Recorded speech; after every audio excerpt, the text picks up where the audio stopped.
A pandemia trouxe dias de isolamento social. O psicólogo Lucas Chagas fala agora sobre os reflexos deste momento e dá dicas de como diminuir os efeitos colaterais e melhorar o dia a dia durante este período.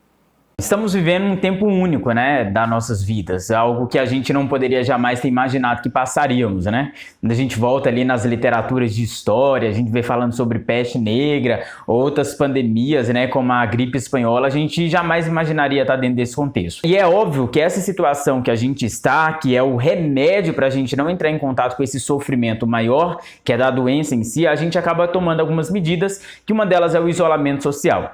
E esse remédio, ele tem efeitos colaterais. O que a gente está passando por esse momento? A gente fica privado, né, dos nossos amigos, a gente fica afastado das pessoas que a gente ama, que a gente gosta de sair, ir para barzinho, cantar, ir para a igreja, ir para a escola, ir trabalhar, né? E a gente acaba se privando disso. E acontece que vai acontecendo uma série de coisas que pode trazer sofrimento para a gente, né? Se vocês repararem bem, essa situação, ela lembra muito alguns sintomas depressivos, que é quando a gente tira da nossa vida boa parte daquelas coisas que fazem a gente se sentir bem e traz um conceito mais limitado das coisas, né? É o que a gente chama de limitação de repertório social, né? Então esse é o contexto que a gente tá. E óbvio que aí vem algumas respostas emocionais, né? A gente acaba ficando mais triste, a gente acaba ficando mais entediado, né? Às vezes dá uma angústia na gente, né? Tem gente que fala até daquelas depressões filosóficas, né? A gente começa a ter aquelas crises existenciais mesmo. Porque está faltando muita coisa que a gente gostava de fazer antes, do qual a gente não pode ter contato agora. Outra situação que acontece muito é devido à própria crise, ao próprio risco que a gente está enfrentando. A gente sempre fica olhando para o futuro. E se eu for infectado? E se alguém da minha família morrer? E se não tiver vaga na saúde para que eu possa me tratar? Né? E essas questões de e se, parece uma tempestade de coisas que vai cair na nossa cabeça. Essa tempestade de e se é justamente a ansiedade.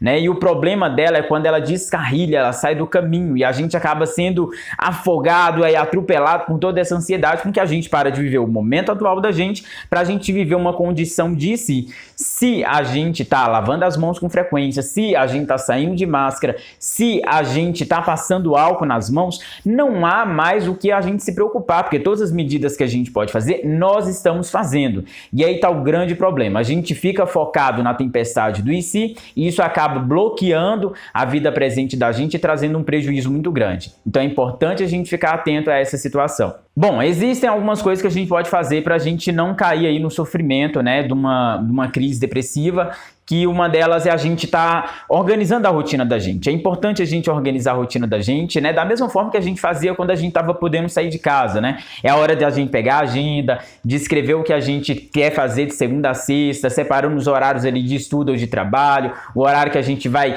ligar para os nossos amigos por videochamada, conversar com eles, jogar online, né? Estudar, aprender coisas novas, aprender a cozinhar, aprender a tocar algum instrumento, ou arrastar o sofá da sala e aprender a dançar umas músicas novas. Isso é muito importante, gente, porque nesse momento que a gente está privado, né, que a gente está restrito de um tanto de atividade que a gente fazia antes, a gente consegue burlar esse sistema, né, fazendo com que essas coisas que a gente fazia fora de casa, a gente consiga fazer dentro.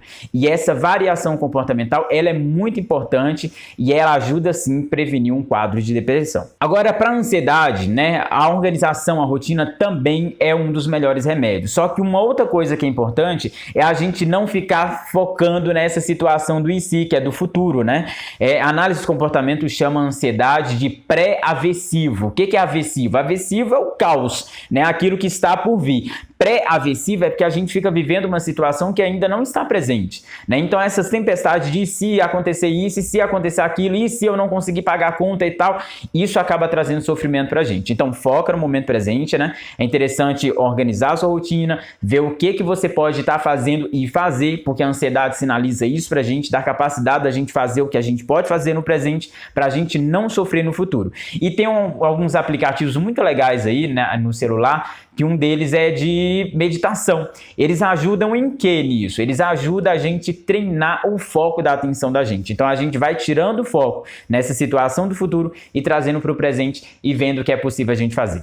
Bom, o resto para a gente fazer aí é distribuir empatia e amor para todo mundo, para a gente compreender a situação de cada um e continuar vivendo a nossa vida como uma adaptação especial, mas sabendo que esse momento terrível ele vai passar, tá bom? Saúde para vocês!